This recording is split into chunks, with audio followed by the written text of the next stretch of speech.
Assalamualaikum warahmatullahi wabarakatuh. Halo semuanya teman-teman, selamat siang, selamat datang kembali di channel kesayangan kita, channel Ilo Entry. Dan masih bersama saya Ilo, dimanapun teman-teman berada, semoga teman-teman selalu dalam keadaan sehat walafiat tanpa kekurangan satu apapun, amin amin ya rabbal alamin. Masih di siang hari yang mendung ini, Jakarta masih mendung, masih hujan ya, tadi sempat gede, siang ini juga kenceng ya, rata-rata hujan angin teman-teman ya. Dan semoga semua teman-teman dilindungi dan semoga hujan membawa berkah, amin. Pada kesempatan yang baik ini kami masih akan membawakan kisah dari Sinta Diary. Oh, kisah petualangan Tori di Keraton Merapi sudah masuk part ketiga, makin seru aja teman-teman kisahnya. Oh ya, buat teman-teman yang mungkin suka baca ya, bisa mengunjungi karya karsa dari Sinta Diary, kisahnya keren-keren banget teman-teman di sana. Dan kami juga ingin mengucapkan terima kasih kepada Sinta Diary ya, yang sudah mengizinkan kami untuk membawakan kisah yang luar biasa ini. Dan sebelum kita masuk ke dalam kisahnya, buat teman-teman mungkin yang baru bergabung, kami ucapkan selamat bergabung, bisa diklik dulu dong tombol subscribe, jangan lupa lonceng notifikasinya dinyalakan agar teman-teman selalu mendapatkan notifikasi dari konten-konten yang akan kami upload di setiap harinya. Untuk channel Ilo Entry ini teman-teman, kami upload setiap hari, setiap siang ya, jam 12 siang waktu Indonesia bagian Barat. Dan pasti udah gak sabaran, kita nggak berlama-lama lagi, langsung saja siapin kopinya, siapin cemilannya, ambil posisi terbaik, langsung saja kita masuk ke dalam kisahnya. Dari halaman belakang rumah Bang Ilo, kita menuju ke Keraton Merapi.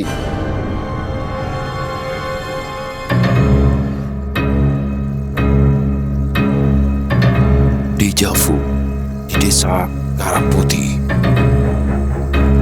Keraton Merapi part 3.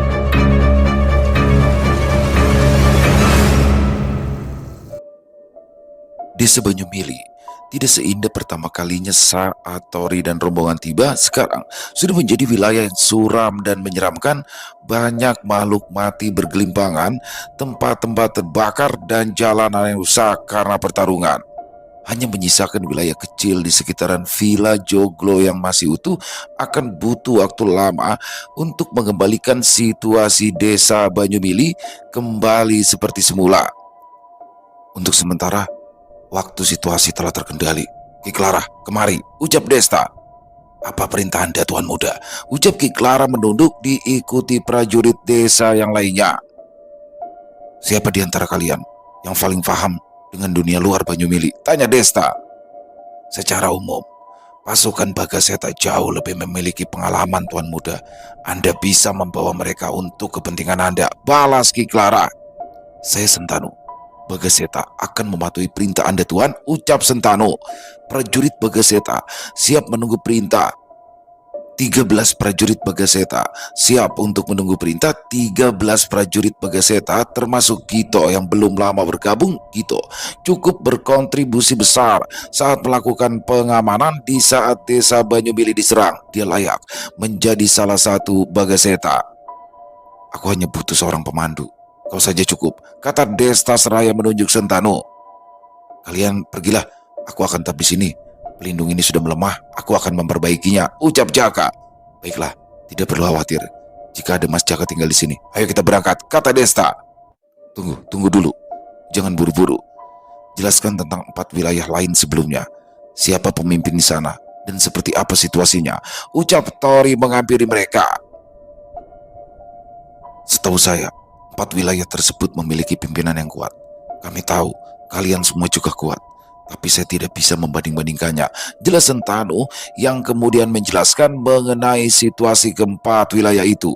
Desa Karangputih memiliki luas yang tidak jauh berbeda dengan wilayah lainnya. Disebut Karangputih karena wilayah ini seluruhnya memiliki batu-batu yang berwarna putih salju. Bahkan pohon dan dedaunan juga memiliki warna putih.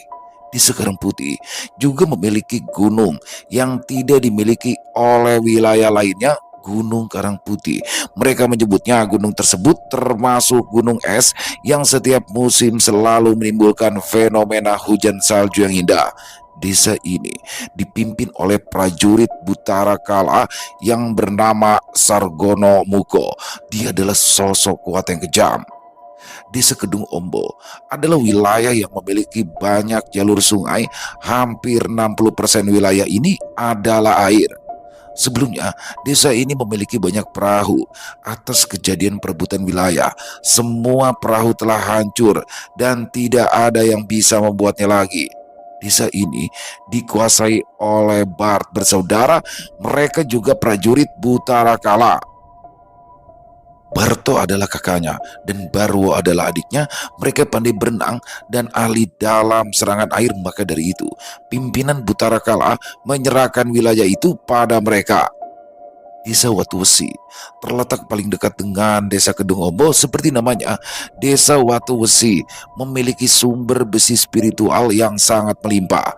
Besi spiritual digunakan untuk menempa senjata spiritual. Konon, dulunya Desa Watu Wesi adalah peninggalan dari sepasang empu sakti.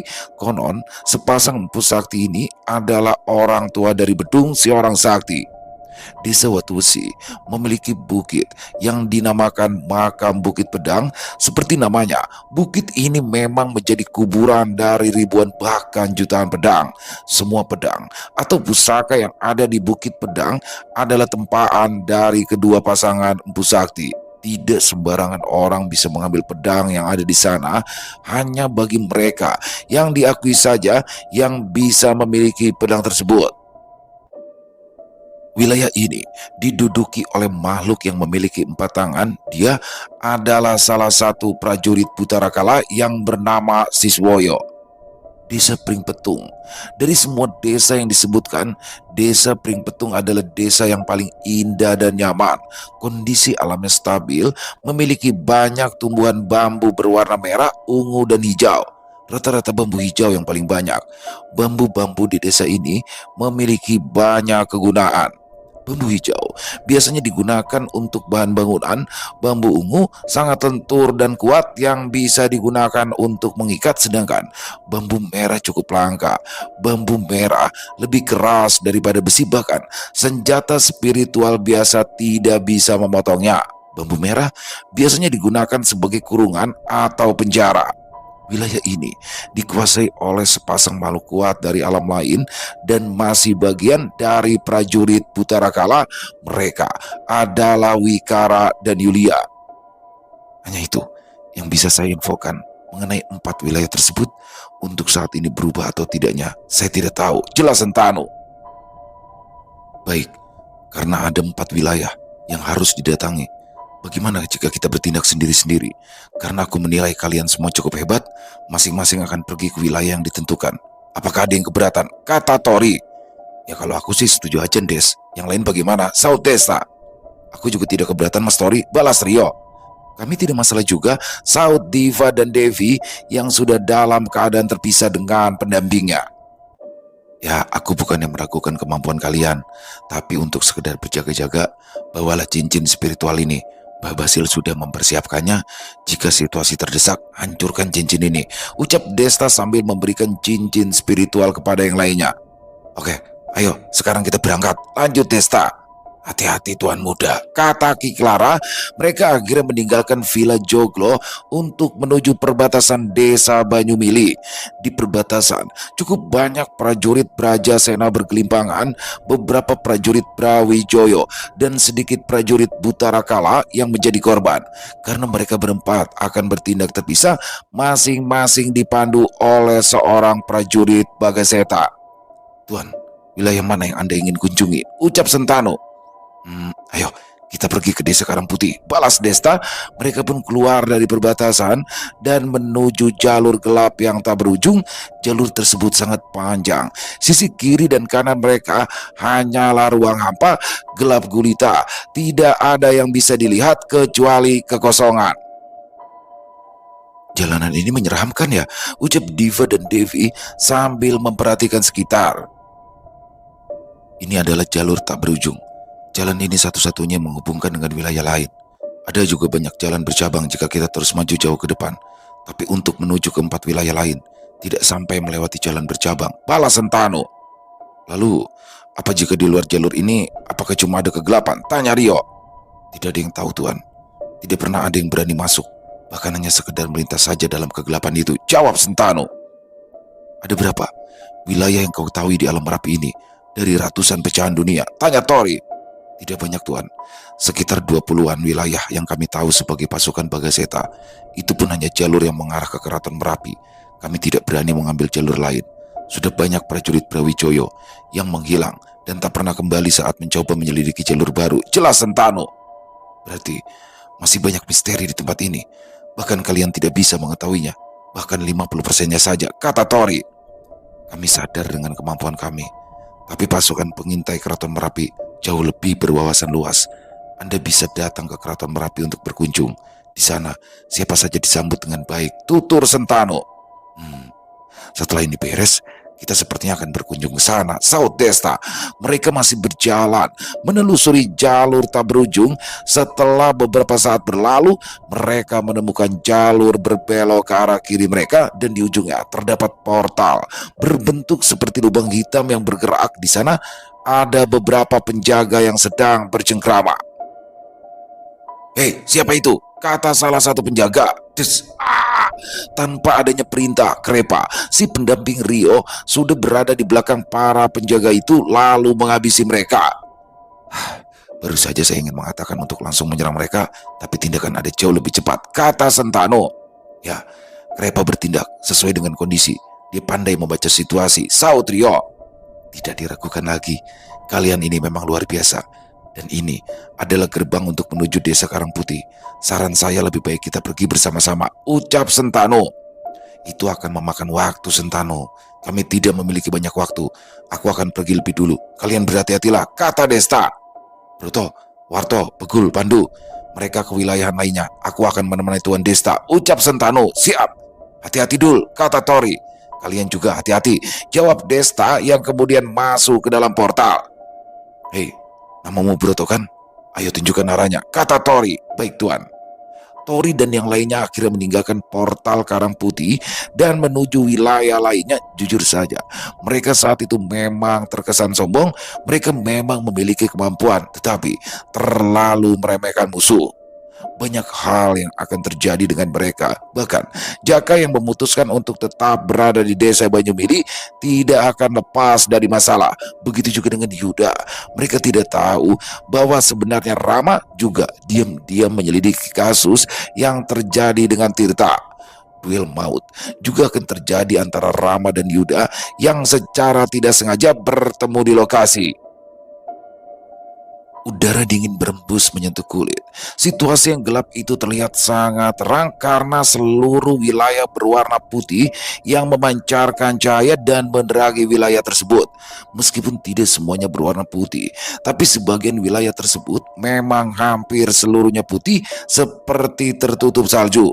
Desta tertegun melihat pemandangan tersebut. Dia juga nampak terlihat bersedih. Apa yang kau pikirkan, nak? Yang sudah berlalu, biarlah berlalu, ucap Basil mengetahui isi hati Desta. Situasi saat ini mengingatkan aku saat kami ada di Belanda. Saat itu dia senang sekali melihat salju, jawab Desta. Sentano hanya pelangap-pelongok, bingung dengan pembicaraan mereka. Desta hanya mengingat mantan istrinya yang sudah meninggal. Sudah beberapa tahun berlalu, dia masih belum bisa move on. Sudahlah, ayo mbah, kita obrak-abrik tempat ini, kata Desta. Desta harus mengesampingkan perasaannya saat ini. Mereka harus merebut wilayah Karangputih. Itu memang sepantasnya Desta lakukan karena awalnya itu adalah wilayah Bawongso. Petualangan Desta akhirnya dimulai.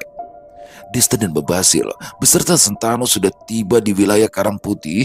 Mereka tiba di puncak Bukit Karangputih yang sebelahnya adalah Gunung Karangputih yang menjulang tinggi. Aneh, bukankah ini jalan sebelum kita masuk? Kenapa tidak seperti portal seperti kita masuk? Desta heran melihat jalur yang ia masuki sebelumnya. Dari luar, kita akan melihat seperti portal. Tapi jika dilihat dari dalam, itu akan terlihat seperti jalur biasa. Sama saja dengan desa Banyumili Tuan, saut Sentano. Oh, ternyata begitu. Menurutmu, kemana kita akan pergi lebih dulu? Tanya Desta. Lebih baik kita pergi ke pemukiman penduduk asli desa Karangputih. Meskipun wilayah ini dikuasai oleh Butarakala dan seluruh penghuninya dibantai, tapi masih ada sisa-sisa penghuni asli wilayah ini. Kita bisa mencari informasi yang lebih akurat, jawab Sentano. Apa kau tahu di mana pemukiman itu berada? Ucap Basil. Karena wilayah utama sudah diduduki oleh prajurit Butarakala, aku yakin penduduk lainnya pasti bermukim di sekitaran Gunung Karangputih. Selain medannya yang sulit dan wilayah yang berbahaya, itu bisa melindungi mereka, balas Sentano. Ya, mudah-mudahan saja apa yang kau katakan benar, kata Basil.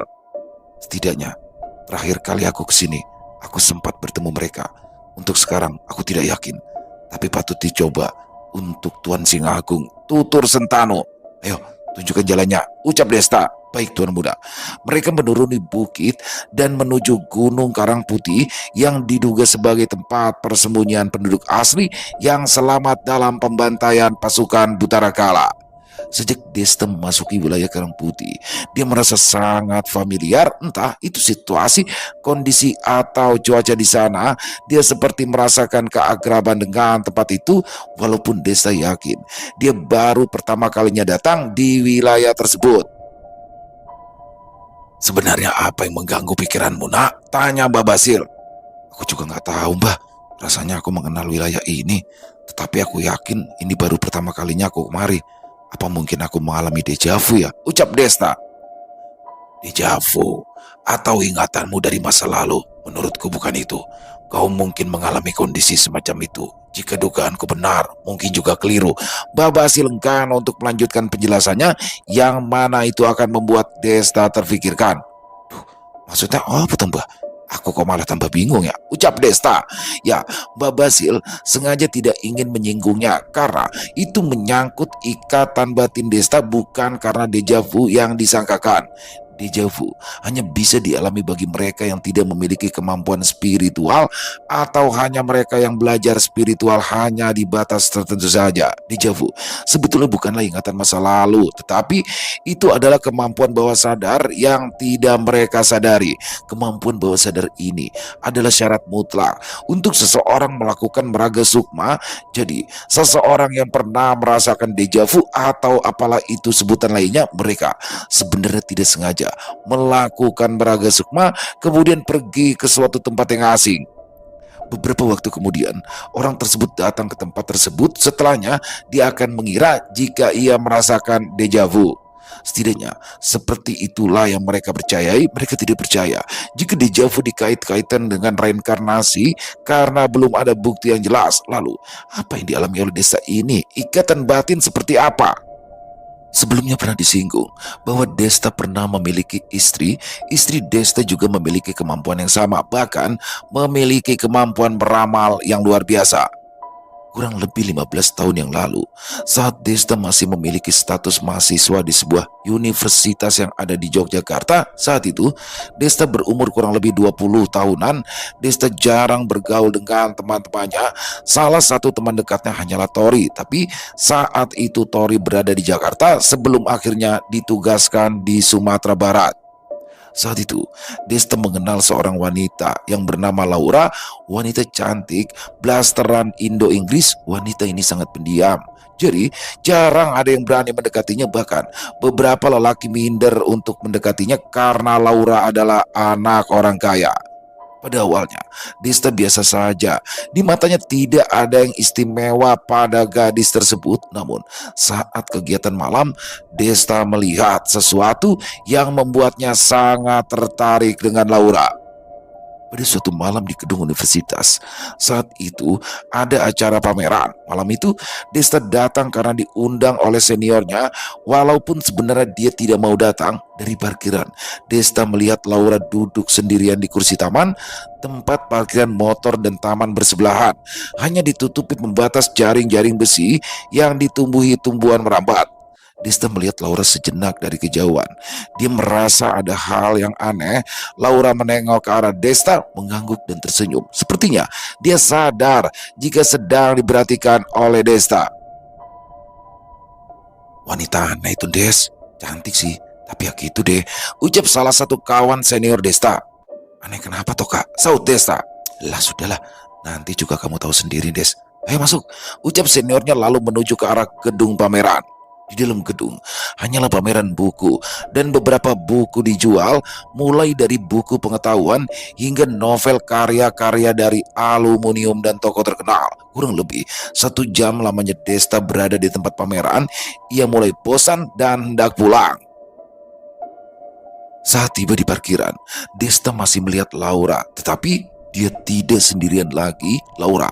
Dikelilingi oleh makhluk-makhluk aneh seperti genderuwo dan sejenisnya. Melihat ada seseorang dalam bahaya, Desta langsung melompati pagar taman dan menghampiri Laura. "Hei!" teriak Desta. Sontak Laura kaget. "Ada apa kak?" teriak-teriak, ucap Laura. Percayalah sama aku. Kau sedang dalam bahaya, ucap Desta. "Maksud kakak apa ya?" saut Laura bingung. "Ah, diam sebentar." "Hei, pergilah, jangan ganggu dia," kata Desta. Kakak bisa melihat mereka. "Jangan diusir ya kak, mereka teman-teman Laura," ucap Laura senang. "Hah?" Desta bingung. "Dan karena kakak bisa melihat mereka, sini Laura kenalkan dengan mereka." Laura bangkit dari duduknya, lalu memegang tangan Desta dan menuju ke tempat ia duduk semula, kemudian memperkenalkan beberapa sosok yang Laura anggap teman itu. Dan kini Desta paham kenapa Laura lebih suka menyendiri. Desta jadi semakin nyaman berada di dekat Laura. Malam itu, mereka bercanda dan saling berbagi pengalaman sampai mereka lupa waktu hingga acara pelelangan berakhir. Atas kejadian malam itu, Desta dan Laura menjadi semakin dekat. Bahkan Desta sudah sering menjemput Laura saat berangkat ke kampus. Kebetulan mereka mengambil jurusan yang sama. Laura tinggal di sekitaran daerah Kaliurang, Yogyakarta. Dia memang anak orang kaya yang kurang kasih sayang dari orang tuanya. Laura hanya tinggal dengan bibinya.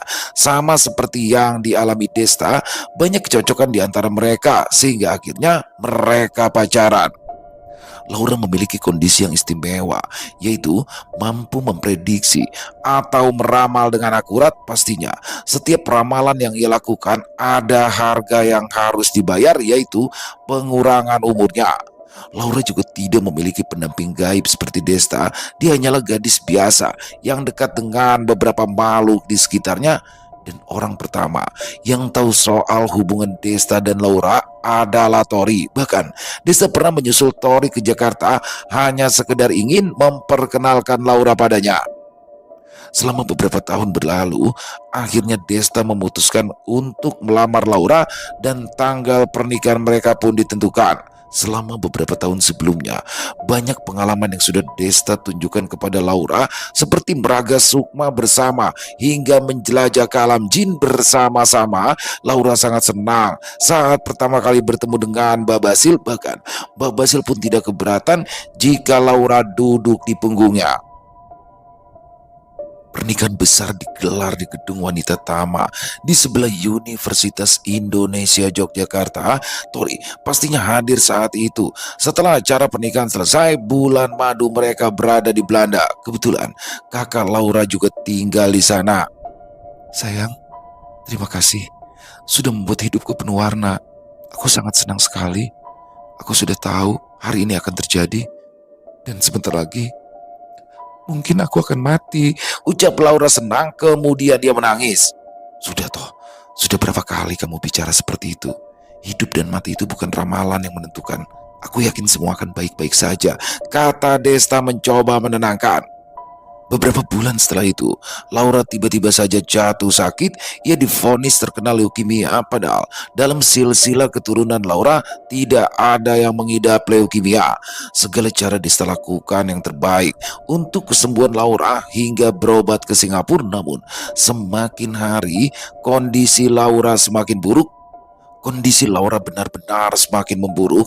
Tidak ada perubahan meskipun berada di rumah sakit di Singapura yang memiliki fasilitas medis yang jauh lebih memadai. Akhirnya Laura dibawa ke Inggris. Ayahnya berusaha keras mencari dokter terbaik di sana.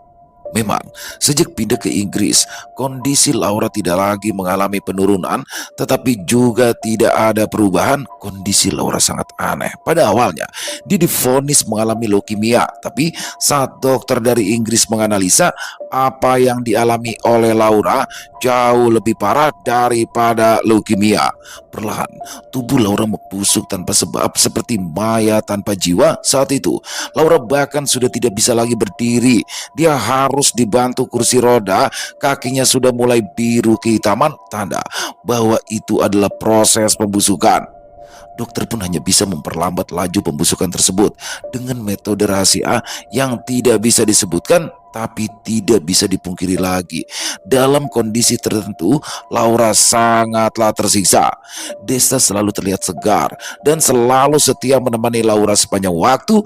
Dia selalu saja menyemangati, menceritakan sesuatu yang Laura sukai, dan tidak sekalipun Desta menunjukkan kesedihan di hadapannya, Desta selalu menunjukkan sikap tegar dan kuat sebagai seorang suami yang bisa diandalkan, karena dia yakin jika Desta menunjukkan kesedihannya, maka Laura akan menilai jika Desta sudah menyerah. Di luar itu, saat Desta sedang berdiri, tidak dipungkiri lagi bahwa dia menangis sejadi-jadinya. Perasaannya hancur setiap detik ia bersama Laura dalam kondisi seperti itu. Dia tidak bisa melakukan apa-apa, hanya bisa menyemangati istrinya dan menipu dirinya sendiri agar tetap tegar. Kondisi yang dialami Laura adalah penyebab dia terlalu sering beraga sukma. Kondisi Laura jauh berbeda dengan Desta yang sejak lahir memiliki pondasi jiwa yang kuat. Laura hanyalah gadis biasa yang memiliki sedikit kemampuan dalam hal spiritual. Meskipun dia memiliki kemampuan istimewa dalam hal meramal, kondisinya masih sama seperti orang kebanyakan. Sebetulnya, Laura sendiri sudah menyadari dalam proses meraga sukma itu akan mempengaruhi tubuh fisiknya. Bahkan Desta tidak mengetahui kenyataan tersebut. Dimulai dari pacaran hingga mereka menikah kurang lebih 5 tahun, hampir setiap harinya waktu mereka dihabiskan untuk meraga sukma.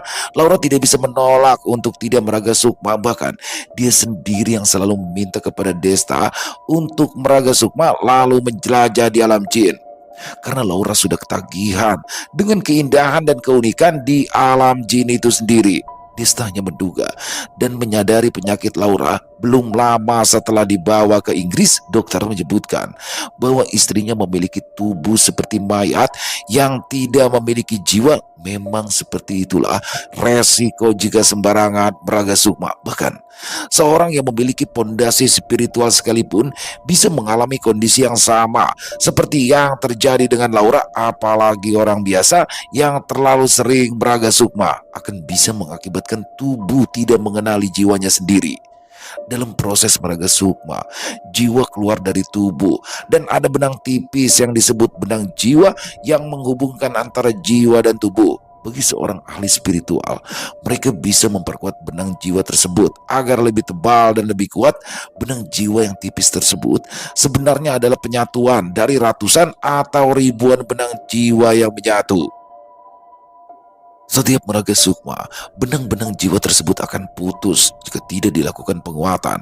Untuk menjaga benang jiwa agar tetap utuh, maka kondisinya akan seperti yang dialami oleh Laura.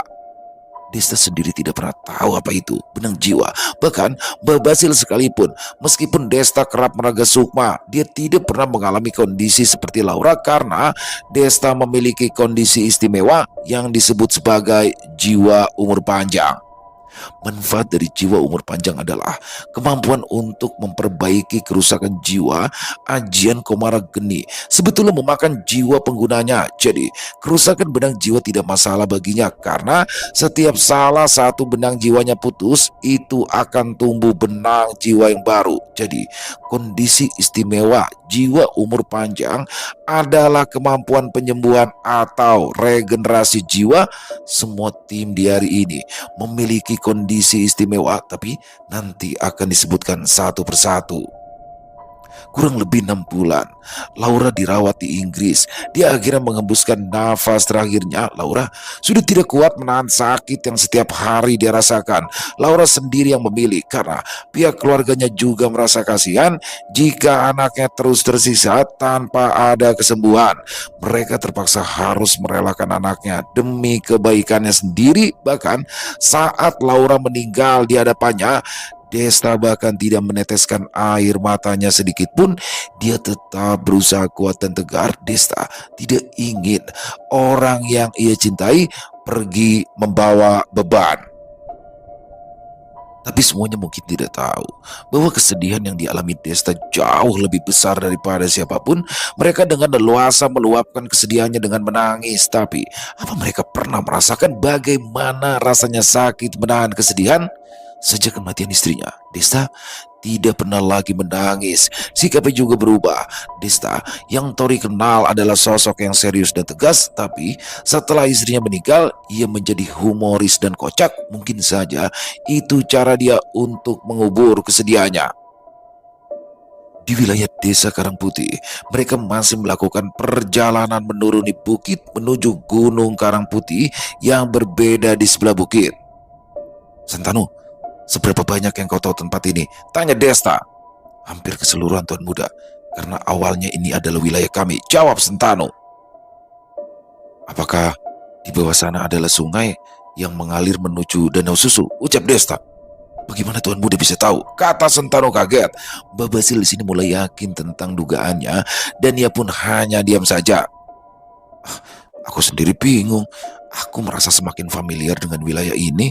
Banyak ingatan yang masuk di kepalaku tentang wilayah ini. Apa Mbak tahu sesuatu, Mbak? Tutur Desta. Aku tidak bisa menyimpulkannya, nak. Jawab Babasil penuh keraguan. Sepanjang jalan, Desta terus mengoceh mengenai wilayah Karangputih. Bahkan Desta bisa tahu secara detail wilayah tersebut dibandingkan Sentanu. Setengah perjalanan mereka menuruni bukit, mereka dihadang oleh beberapa sosok makhluk yang hendak menuju puncak bukit. Mereka ada 4, yang mana sudah waktunya bagi mereka bergiliran untuk menjaga portal pintu masuk Karangputih. Berhenti, siapa kalian? Ucap salah satu dari mereka. Mereka paling penduduk asli, lihatlah. Bahkan ranah jiwa mereka berdua tidak terlihat. Yang satu seekor binatangnya, yang satunya lagi bocah. Ranah mereka mungkin lebih rendah dari jiwa besi. Kecuali orang itu tuh, dia cukup lumayan, berada di pondasi awal tingkat 9. Lebih tinggi 1 tingkat dari kita. Ucap yang lainnya. Sentanu, apa yang mereka katakan? Ranah jiwa, apa itu? Tanya Desta. Aku pikir Anda sudah tahu Tuan Muda. Jadi ranah jiwa itu adalah... Cukup. Aku tiba-tiba mengerti semuanya. Desta langsung memotong ucapan Sentanu. Sekali lagi pengetahuan baru Desta dapatkan begitu saja dalam ingatannya. Di wilayah alam Merapi, di seluruh pecahan dunianya, kemampuan setiap makhluk diukur melalui peringkat ranah jiwa. Ada 10 tingkat ranah jiwa. 1. Jiwa besi. 2. Pondasi awal. 3. Pembentukan ki atau spiritual. 4. Penyatuan ki spiritual. 5. Pondasi sempurna. 6. Jiwa baru. 7. Sugesti. 8. Jiwa suci. 9. Jiwa suci sempurna. 10. Jiwa kaisar. Masing-masing ranah akan dijelaskan nanti. Hei, minggirlah. Kalian menghalangi jalan, kata Desta. Kurang ajar sekali anak ini. Kami itu sudah berada di pondasi awal tingkat 8. Meskipun penjagamu itu, Sentanu, berada lebih tinggi 1 tingkat di atas kami. Kami ada berempat. Penjagamu tidak akan bisa menang melawan kami. Hahaha, ucap mereka. Pondasi awal tingkat 8, kata Desta. Benar, apa kau terkejut? Hei, minta maaf. Mungkin kami akan memaafkanmu. Hahaha, ucapnya. Keempat sosok tersebut tidak tahu bahwa mereka tidak bisa membaca ranah jiwa Desta dan Babasil. Mereka pikir Desta dan Babasil bahkan belum membentuk ranah jiwanya, tapi yang sebenarnya karena ranah jiwa Desta dan Babasil jauh lebih tinggi daripada mereka, jadi mereka tidak bisa mengetahuinya. Sekali lagi nih ya, aku katakan, minggir, ucap Desta. Anak ini memang perlu diberi pelajaran. Kalian bertiga hadang pengawalnya. Biar aku sendiri yang akan memberikan pelajaran mereka ini. Maaf, bukannya aku mau menindas yang lemah, tapi karena kamu kurang ajar, ya kamu perlu diberi pelajaran. Biar ku bunuh peliharaanmu, ucapnya. Aku peringatkan kalian, bahkan 100 orang seperti diriku tidak mungkin bisa menang melawan Tuan Muda, ucap Sentanu. Lah, tidak perlu nipu-nipu kami dengan kata-kata yang tidak perlu. Kami tidak bodoh. Ya benar. Kau janji cari aman kan, ucap mereka. Jedung. Satu jari Babasil menyentuh salah satu dari mereka, lalu terpental hingga menabrak pohon hingga hancur dan membuatnya sekarat seketika. Loh, jangan-jangan kita ini nggak bisa ngelihat ranahnya karena mereka berdua memiliki ranah yang jauh lebih tinggi dari kita. Loh, bisa jadi. Bagaimana ini? Kan sudah aku katakan sebelumnya, kata Sentano. Awalnya, saat rombongan Desta tiba di desa Banyumili, mereka menghormati Desta karena dia adalah cucu Mbah Wongso, pendiri desa Banyumili. Mereka juga menganggap jika Desta dan kawan-kawannya hanyalah manusia biasa yang tidak memiliki rana jiwa. Bahkan, Ki Klara yang terkuat di desa Banyumili saja tidak bisa melihat rana jiwa mereka. Lalu, berada di ranah mana Desta dan yang lainnya? Kurang lebih mereka sudah menuruni bukit lebih dari setengahnya. Sungai yang cukup besar mulai terlihat jelas. Mereka meninggalkan 4 makhluk yang menghadang mereka sebelumnya karena mereka terlihat tidak begitu jahat. Desta dan lainnya tidak perlu mengotori tangannya untuk membunuh. Tuan Muda, kenapa Anda membiarkan mereka pergi? Bagaimana jika mereka melapor kepada pimpinan mereka? Setahu saya, Sarkono Muko sangat kuat jahat. Saya pernah bertemu dan tidak bisa membaca rana jiwanya. Meskipun saya juga tidak bisa melihat rana jiwa Anda dan juga Tuan Sing Agung. Tapi lebih baik tetap waspada, ucap Sentano. Cepat atau lambat, pimpinan mereka itu juga akan tahu. Sudah, tidak ada gunanya membunuh mereka berempat. Kita lihat saja nanti, seperti apa Sarkono Muko yang kau maksud itu, balas Desta. Ya, benar apa yang Sentano katakan, nak. Waspada itu perlu. Jangan meremehkan musuh, saut Mbah Basil. Ya Mbah, aku tahu Mbah, ucap Desta. Setelah beberapa waktu, mereka pun sampai di pinggiran sungai yang cukup besar. Air mengalir seperti biasa dan kondisinya lebih normal dari tempat lain di sekitaran sungai. Tidak berwarna putih, semuanya terlihat biasa saja seperti sungai-sungai pada umumnya. Tiba-tiba kok saat aku ingin menanyakan sesuatu mengenai wilayah ini, jawaban muncul seketika di kepalaku. Ini aneh, apa yang terjadi denganku ya? Gumam Desta. Mungkin dulu Tuan Muda pernah dibawa ke sini oleh Ki Wongso dan mungkin Anda sudah lupa, saut Sentano. Ya benar juga sih. Ya hanya itu yang dugaan yang masuk akal. Terima kasih, balas Desta. Sama-sama Tuan Muda. Jika saya boleh tahu, di ranah apa Anda dan Tuan Sing Agung sekarang ini? Maaf, saya sangat penasaran, tanya Sentano. Sepertinya aku berada di pondasi sempurna tingkat 1 dan Mbah Basil yang aku lihat jiwa baru tingkat 1, jawab Desta. Apa? Pondasi sempurna dan jiwa baru? Pantas saja, bahkan Ki Klara yang berbeda di pembentukan Ki tingkat akhir tidak bisa melihat tanah jiwa kalian, balas Sentano kaget tergagap. Sentano, siapa mereka? Kok kali ini aku tidak tahu, tanya Desta. Mereka adalah penduduk asli di sini yang dijadikan budak untuk mengambil sumber daya di sungai ini. Rata-rata mereka hanya memiliki jiwa besi tingkat 9 paling tinggi, jawab Sentano. Sumber daya, apa yang kau maksud? Batu merah yang mereka bawa itu, ucap Desta. Benar, batu merah itu adalah sumber. Kenapa wilayah sungai ini tidak terpengaruh oleh kondisi alam karang putih? Aku tidak tahu buat apa batu merah tersebut, jelas Sentano. Di alam Merapi memiliki banyak keunikan, mulai bermacam-macam pecahan dunia hingga rana jiwa. Rana jiwa ini mirip seperti King Sol yang berada di alam kerinci, hanya saja rana jiwa memiliki lebih banyak tingkatan. Rana jiwa yang diketahui di alam Merapi ada 10 dan memiliki 5 tra atau keturunan. 1. Trajelata. Trajelata disebut sebagai penduduk biasa yang memang tidak memiliki kemampuan spesial. Aktivitas mereka biasanya berdagang, membangun, sebagai pelayan, bahkan budak. Trajelata rata-rata memiliki rana jiwa besi tingkat 9 paling tinggi. Sosok jenius Trajelata mungkin bisa mencapai rana pondasi awal. Yang kedua, Tra Petarung. Tra Petarung biasanya dimiliki oleh para prajurit yang memiliki darah keturunan Tra Petarung. Tra Petarung ini memiliki kemampuan yang cukup tinggi. Biasanya mereka memiliki rana jiwa paling rendah pondasi awal dan Tra Petarung yang jenius bahkan bisa mencapai rana penyatuan Ki dan memegang gelar komandan atau lebih tinggi. Yang ketiga, Trabangsawan. Trabangsawan biasanya dimiliki oleh mereka yang memiliki keturunan dari kalangan kerajaan. Ranah jiwa dari Trabangsawan yang paling rendah adalah pondasi awal. Itu bagi mereka para bangsawan yang mengabdikan hidupnya untuk pengetahuan. Tapi para bangsawan yang mengejar kekuatan saat masih bocah saja bisa mencapai rana jiwa pembentukan Q, dan sosok jenius dari Trabangsawan bisa mencapai rana jiwa baru bahkan ke rana sugesti, yang mana Trabangsawan biasanya memegang jabatan jenderal. Yang keempat, Trah Suci.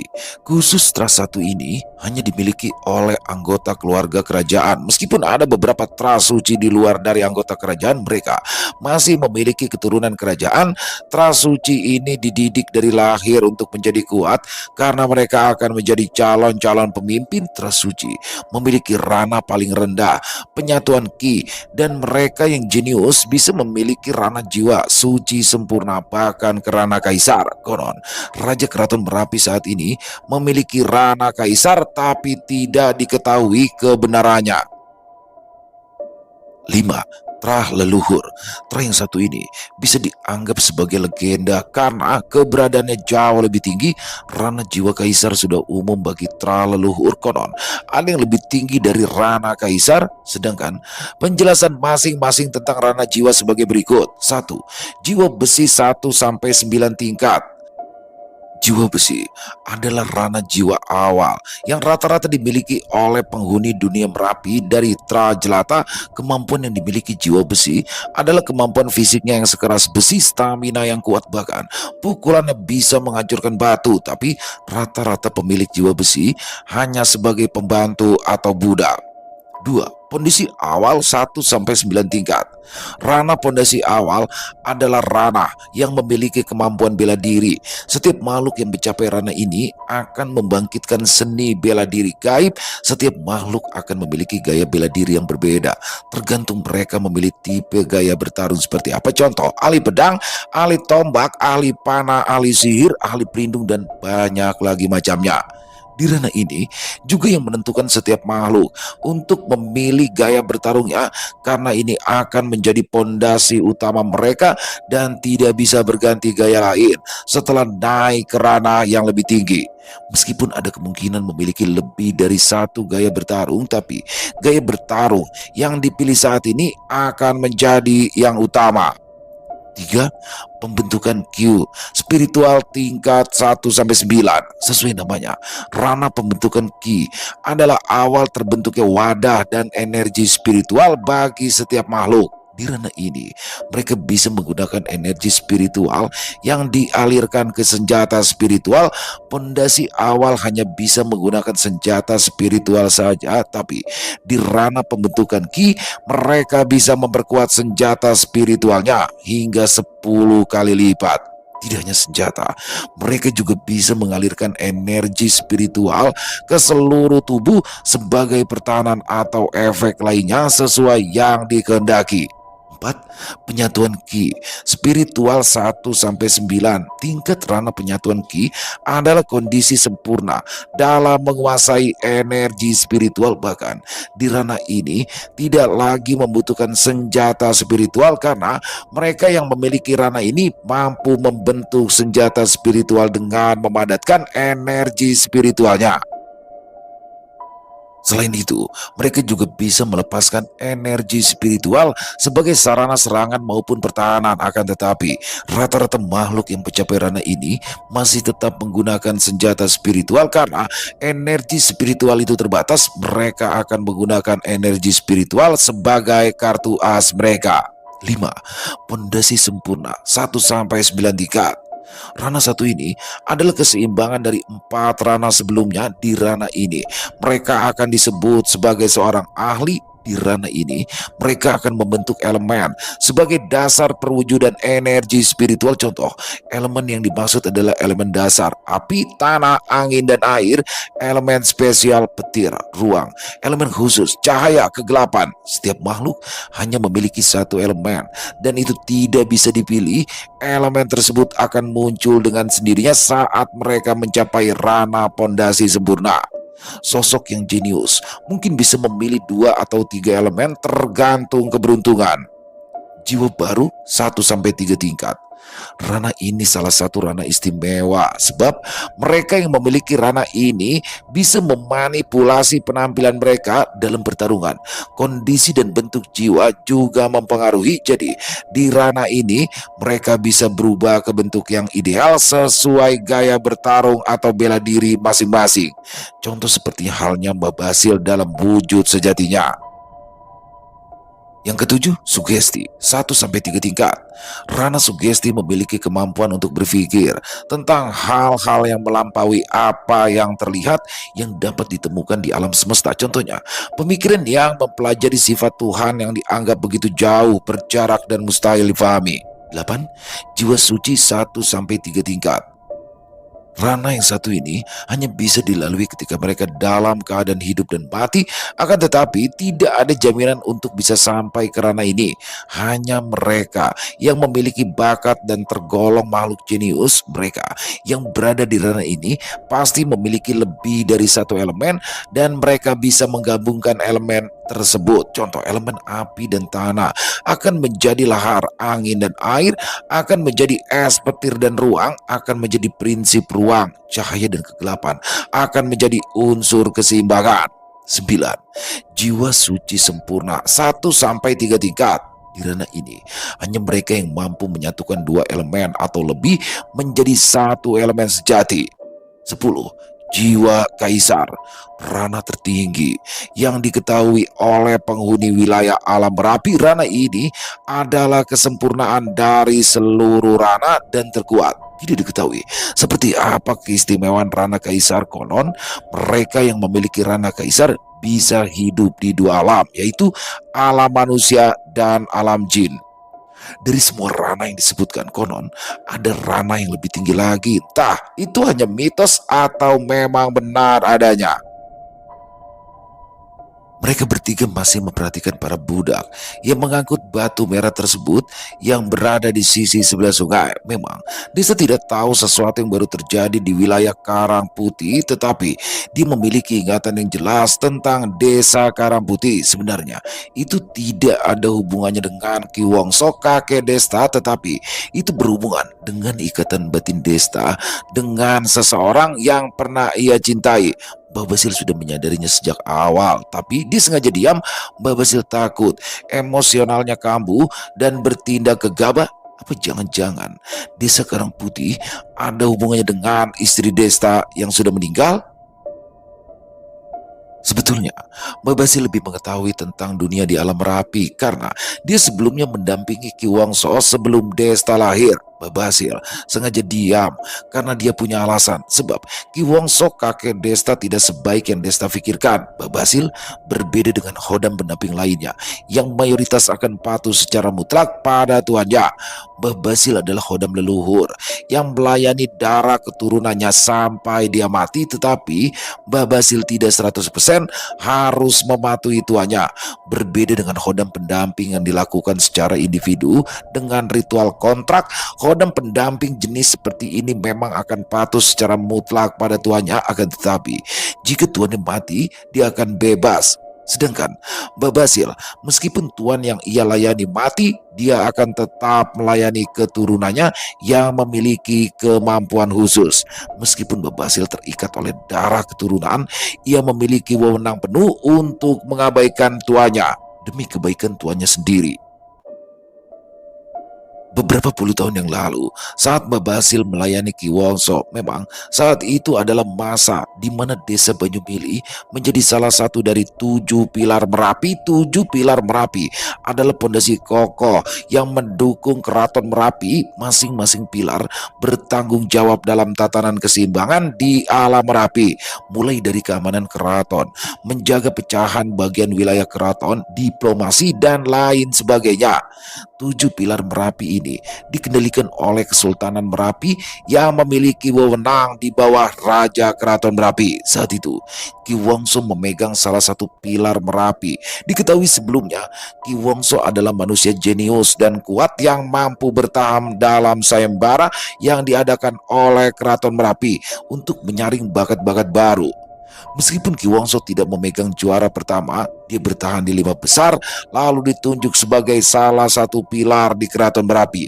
Tidak ada aturan khusus untuk bisa mendapatkan posisi sebagai pilar Merapi asalkan mereka mampu lolos dalam sayembara dan masuk 7 besar, mereka akan dipilih sebagai pilar Merapi. Tidak peduli dia manusia atau sosok jin, yang terpenting adalah kesetiaan mereka terhadap keraton Merapi. Bahkan 4 dari 7 pilar Merapi adalah seorang manusia, tetapi tidak diketahui 7 pilar Merapi saat ini.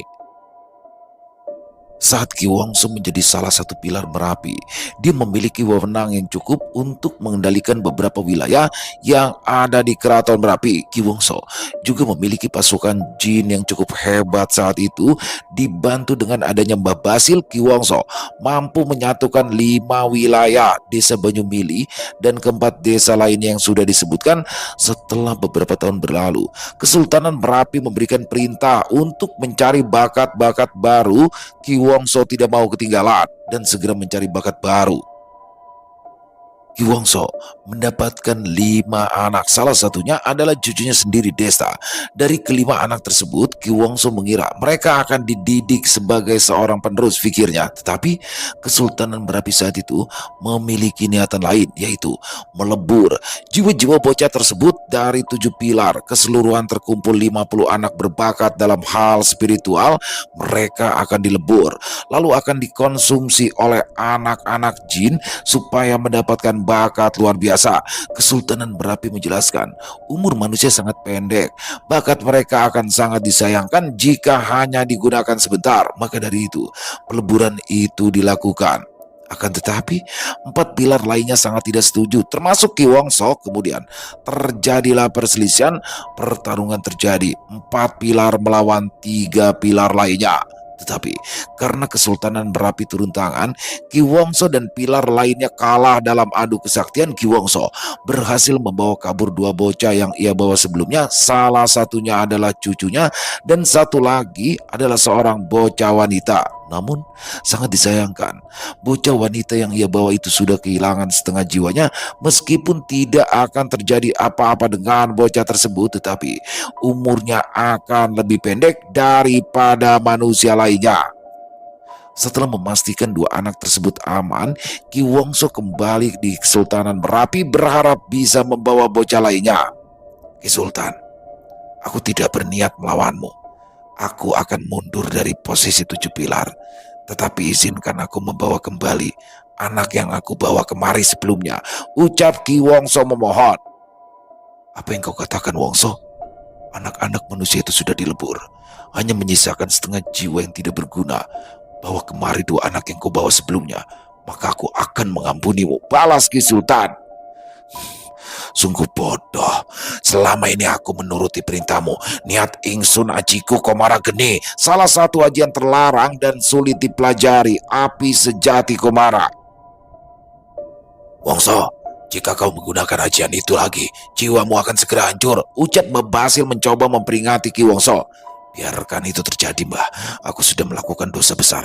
Biarkan ini menjadi pertarungan terakhirku. Tolong jaga cucuku Desta, Mbah, pinta Ki Wongso. Itu memang sudah menjadi tugasku, jawab Mbah Basil. Kedua lengan Ki Wongso mengeluarkan sarung tangan api berwarna putih. Itu adalah ajian Komara Geni tingkat tinggi. Bahkan rambut Ki Wongso juga berubah menjadi api. Begitu juga dengan kedua kakinya. Kau tidak sendirian, Wongso. Niat ingsun ajiku tosan aji. Cang! Seluruh tubuh berubah hitam. Salah satu ajian terlarang, besi hitam. Meskipun tua, jangan remehkan aku. Sirku milir banyu segoro. Air muncul dari bawah dengan mudahnya dikendalian ajian tingkat tinggi Segoro Sewu. Loh, kau pikir kami akan kabur begitu saja? Sumilir ajiku, Sri Angin Rojo. Angin berembus kencang membentuk badai. Salah satu ajian yang sudah lama hilang, Angin Keramat. Ya, mereka bertiga adalah manusia yang juga mendapatkan posisi pilar Merapi yang menentang tindakan Ki Sultan, pemimpin Kesultanan Merapi. Kalian, Jarwo, Gatot, Jana, ucap Ki Wongso. kita hadapi mereka bersama. Senang bisa bertarung bersama kalian. Ya, mereka tahu bahwa mereka tidak akan bisa menang melawan Kesultanan Merapi, tapi mereka tidak mau mundur.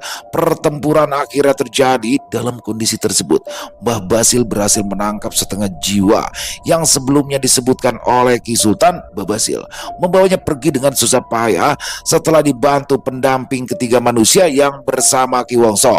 Mbah Basil bisa meloloskan diri dan membawa setengah jiwa tersebut ke tempat yang aman. Namun sayang, setengah jiwa tersebut telah melebur, tidak mungkin bisa lagi dikembalikan kepada bocah wanita yang malang itu. Akhirnya Mbah Basil menyegelnya di suatu tempat, dan wilayah tersebut adalah Desa Karangputih.